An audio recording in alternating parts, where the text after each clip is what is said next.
soumettre bientôt ces propositions législatives en deux aspects. Premièrement, la limitation des importations d'acier et deuxièmement, les mécanismes d'ajustement carbone aux frontières. Sur la limitation des importations, l'entrée en vigueur est urgente. Il doit se faire au plus tôt possible, idéalement avant le mois de juillet. Sur le MACF, l'Europe doit pouvoir se doter d'un outil monitoring efficace immédiatement, en particulier pour contrôler les abus liés au contournement, le fameux resource shifting. Pour notre site de Dunkerque, la construction de ce four électrique est évidemment une excellente nouvelle. Cela donne une nouvelle perspective pour les années à venir. Avec cet investissement stratégique, ArcelorMittal confirme également son attachement et son engagement en France et en Europe. Je souhaite rappeler qu'en plus de ce four électrique, nous lançons actuellement la production de tôles électriques sur ce site de Martigues où vous êtes actuellement présents. Cette nouvelle ligne d'acier électrique représente un investissement de plus de 500 millions d'euros. Jusqu'à aujourd'hui, il s'agissait du plus gros investissement d'ArcelorMittal en Europe sur ces 10 dernières années. Là aussi, nous nous battons avec le soutien des autorités françaises pour que la chaîne de valeur des aciers électriques soit reconnue et protégée par l'Union européenne. C'est essentiel à la survie de ce marché. Je vous remercie et je souhaite à notre équipe de Dunkerque succès et réussite. Nous franchissons aujourd'hui une étape majeure vers notre décarbonation. Merci.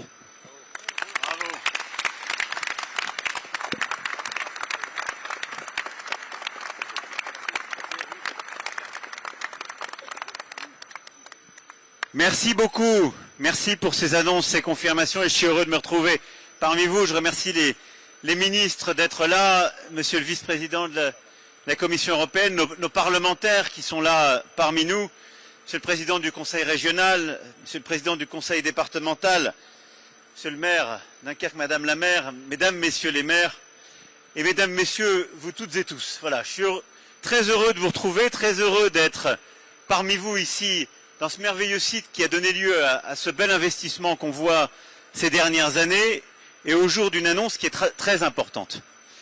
Et je suis simplement venu ici pour passer quelques messages très simples. Le premier message, c'est de vous dire que ce que vous faites chaque jour, c'est très important pour nous, Français, pour nous, Européens. On a besoin d'une sidérurgie française et européenne. Et vous pouvez être fiers de votre travail, fiers de ce que vous produisez, on en a besoin. Parce que le combat qui est le nôtre, c'est d'être plus fort, plus productif et plus indépendant. Et si on veut produire des voitures, produire des infrastructures dans notre Europe, on a besoin de produire de l'acier européen et de l'acier plus décarboné. Et au fond, la bataille, les trois objectifs qu'on doit poursuivre, c'est de la croissance et de l'emploi, c'est de la décarbonation pour notre climat, et c'est de la souveraineté européenne, de l'indépendance. Cette bataille, c'est celle qu'on a menée ces dernières années, c'est celle que les annonces d'aujourd'hui sont en train de consolider. Mais tout ça, ça tombe pas du ciel. C'est pas des annonces coup de poing, c'est pas des annonces simplistes. Parce que la situation dans laquelle on est très compliquée, et donc c'est le fruit de notre mobilisation à tous. Et le deuxième message que je suis venu passer, c'est que cette bataille, pour décarboner, pour être indépendant, pour produire, elle est possible. Mais si tous ensemble, on s'engage. D'abord vous. Et donc je veux vous remercier, je veux vraiment remercier l'ensemble des collaboratrices, des collaborateurs du groupe, parce que c'est vos savoir-faire, c'est votre engagement qui au premier chef permettent de convaincre votre industrie d'investir. C'est parce que vous êtes bons. Parce que vous avez...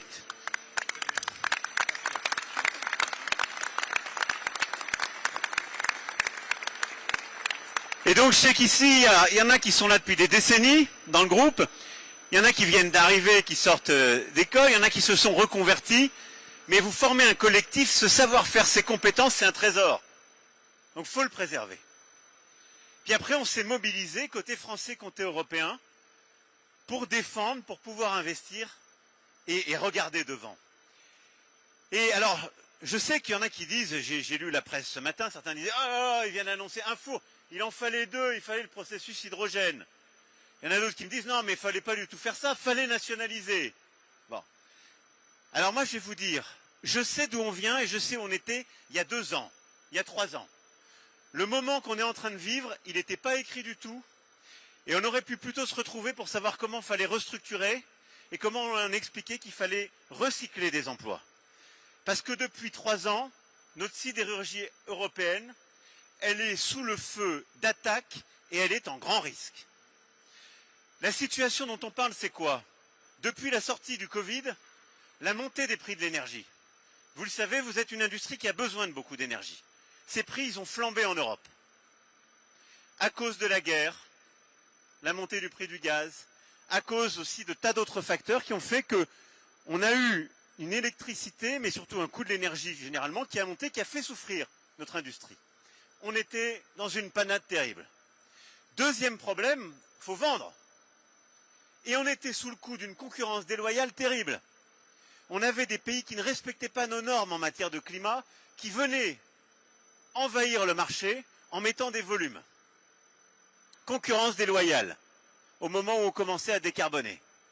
Et puis troisième chose, la Chine qui s'est mise à produire en sortie de Covid des volumes massifs qu'elle est venue déverser sur le sol européen. Avant Covid, on produisait en Europe environ 160 millions de tonnes. On doit être aujourd'hui à 128, 130. Donc en vrai, tous les projets qu'on avait en 2022, nos 50 sites industriels, quand j'ai dit on va décarboner, on va investir ici, tout était à l'arrêt. À cause de ça, l'électricité, on n'était pas protégé face à la Chine, on avait des volumes qui venaient d'autres pays qui ne respectaient pas les mêmes normes que nous. Concurrence déloyale. Il y a 1 an, on m'a dit on ne va pas investir sur Dunkerque, on ne va pas investir sur Fos. Le groupe, je suis honnête. Parce qu'en vrai, on ne sait pas si on va survivre. Les volumes continuent de baisser. On ne sait pas si notre sidérurgie européenne, on va réussir juste à la maintenir. On en était là. Et ce que je vous dis là, ce n'est pas juste un scénario fiction. Regardez ce qui est en train de se passer en Europe. Regardez ce qui se passe sur la chimie, par exemple, sur laquelle on a sans doute réagi plus tard que sur la sidérurgie. Regardez ce que le secteur automobile ou de la machine-outil subit. Regardez ce que de grands pays industriels, plus industrialisés que nous, parce qu'ils avaient moins souffert, il y a 20 ans, subissent. L'Allemagne, ces 2-3 dernières années, elle a détruit 250 000 emplois industriels. Eh bien, qu'est-ce qu'on a fait? Parce que vous êtes bons, parce que vous êtes là, on s'est mobilisés, tous ensemble. Donc si on est là aujourd'hui, c'est qu'on s'est fortement mobilisé. Côté français, on a dit, on va se battre pour que vous ayez des prix de l'énergie compétitifs. Et là, je veux remercier EDF. Parce que c'est notre champion français qu'on a renationalisé ces dernières années, parce que ça valait le coup de le nationaliser, parce qu'il fallait pouvoir défendre des prix un peu protégés, une autre organisation au niveau européen, on l'a fait. Et bien EDF a mis en place des contrats de long terme, et donc votre groupe, il y a quelques semaines, fin d'année dernière, a signé un contrat, c'est les fameux, vous entendez peut-être parler, CAPN, c'est-à-dire un contrat très longue durée qu'on réserve aux électro-intensifs, sur 18 ans. Ce qui fait qu'on est les plus compétitifs d'Europe. Ça, c'est la chance de la France, c'est la chance de l'industrie française de l'électricité, en particulier du nucléaire. Et donc, l'électricité trop coûteuse, on l'a réglée. Grâce à EDF, grâce à ça, puis on va continuer parce que pas loin d'ici, le nucléaire français va continuer de porter ses couleurs, puisqu'on a 2 EPR qui arrivent à Gravelines. Donc on continue d'avancer. À côté de ça, on s'est dit on va devoir vous aider à avancer et on a mobilisé nos C2E, ces fameux contrats qui permettent justement de redonner à l'industriel cela. Ça c'est côté français. Et puis on s'est tout de suite tourné vers l'Europe et on leur a dit si vous ne nous protégez pas, si vous ne réagissez pas face à cette concurrence déloyale, on est foutu.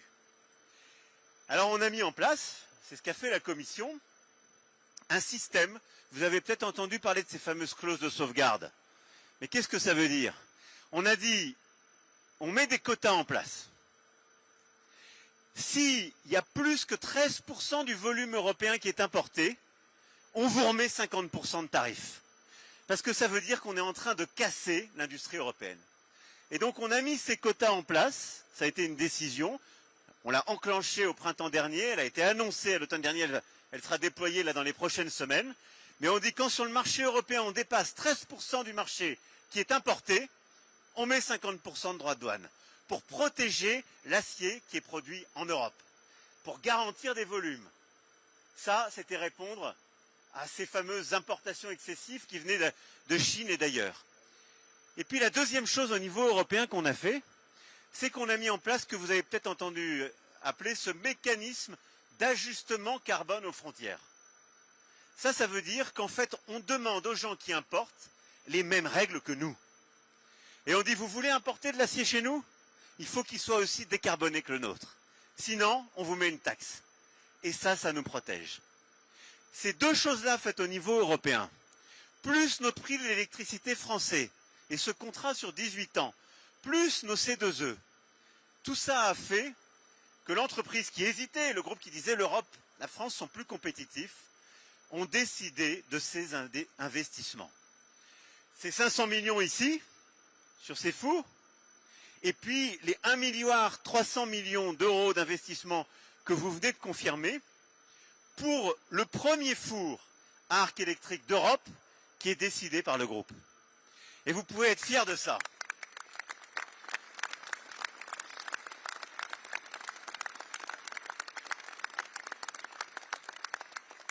Ce que je veux vous dire ici, c'est qu'il ne faut jamais céder à la fatalité. C'est qu'on est dans un monde qui est de plus en plus brutal, où tout s'est un peu déréglé. Mais quand on a de la compétence humaine et du savoir-faire, quand on décide de se mobiliser, de jouer sur nos forces, l'électricité, le nucléaire en France, quand on décide de se mobiliser au niveau européen pour investir et pour protéger, ce qui n'est pas un gros mot, parce que se protéger face à la concurrence déloyale, c'est ce dont on a besoin. Il ne faut pas être naïf. On a un avenir industriel. Et donc on va recréer des volumes, ces 2 millions de tonnes, mais c'est qu'un début. Parce qu'on va aller plus loin. On va stabiliser, ça va se consolider. Mais moi, ce que je veux, c'est qu'on aille au bout de l'aventure. C'est-à-dire qu'on arrive avec le groupe à bâtir le deuxième four, à continuer sur l'hydrogène. C'est qu'on donne un avenir à Fos, qui est un site essentiel, et qui, grâce aussi à ce qu'on a fait, et vous avez raison d'applaudir vos collègues, grâce à ce qu'on a fait, Fos a aussi un avenir, parce qu'il a du volume garanti. Et donc on va continuer d'avancer pour la sidérurgie française et européenne. C'est qu'une étape, mais c'est une étape fondamentale. Et elle se fait là, regardez, dans une région qui est en train de réinventer l'industrie de demain. Là où tous nos voisins européens sont en train de détruire de l'emploi industriel. Nous, rien n'est gagné, hein. Ça, je vous garantis. On a chaque jour à se battre. Parce que c'est pas gagné, on a des secteurs qui vivent en difficulté. Malheureusement, on a des licenciements qui sont annoncés aussi dans tel ou tel secteur. Mais notre industrie est en train de repartir. On continue à créer de l'emploi industriel. Pourquoi? Parce qu'on innove. Et donc dans la région, qu'est-ce qu'on a? Dans un instant, Prologium, qui va poser sa première pierre, qui est un investissement étranger qu'on attire sur le Dunkerquois et qui va permettre de faire de la gigafactory de batteries. Formidable avancée, et qu'il a aussi de l'industrie de demain, qui permet de faire cette mobilité électrique, de dire on va produire de la batterie électrique. On a Vercor, qui va produire cette année, et qui va permettre aussi de faire des batteries électriques. On a pas très loin d'ici à Douai Envision, AES, qui produit déjà les batteries électriques. Elles sortent de l'usine, et elles vont dans nos R5, qu'on produit aussi à Douai. On nous disait, vous ne produirez plus jamais de R5 en France, vous êtes des fous. Non, on peut le faire parce qu'on est compétitif sur l'électrique. Parce qu'on a aussi des facteurs de compétitivité.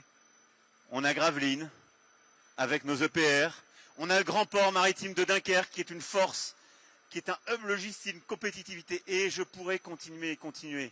Mais dans Dunkerquois, dans le Douaisis, à Maubeuge, on a réussi ces dernières années une vraie transformation, qui est de remettre de l'énergie décarbonée, de construire des batteries électriques, de remettre de la production automobile décarbonée et aussi de l'acier, et je pourrais aussi citer Aluminium Dunkerque, pour lesquels on a des grands projets et sur lesquels on fera des annonces importantes dans les prochains mois parce qu'ils correspondent exactement à ce qu'on vient de dire.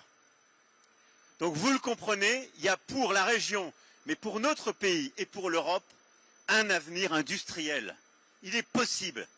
Mais il suppose d'avoir des femmes et des hommes comme vous, engagés, compétents, volontaires.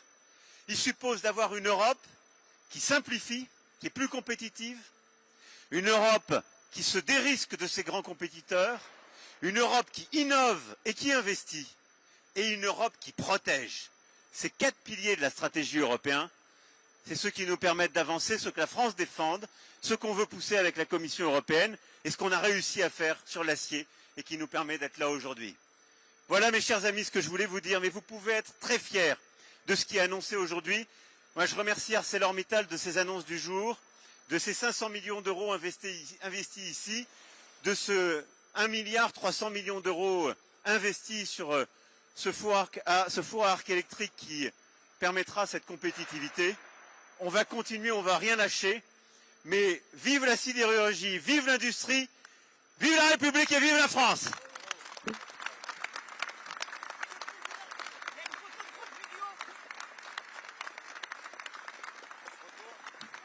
Merci à vous, faut qu'on regarde là-haut, il y a une photo de groupe.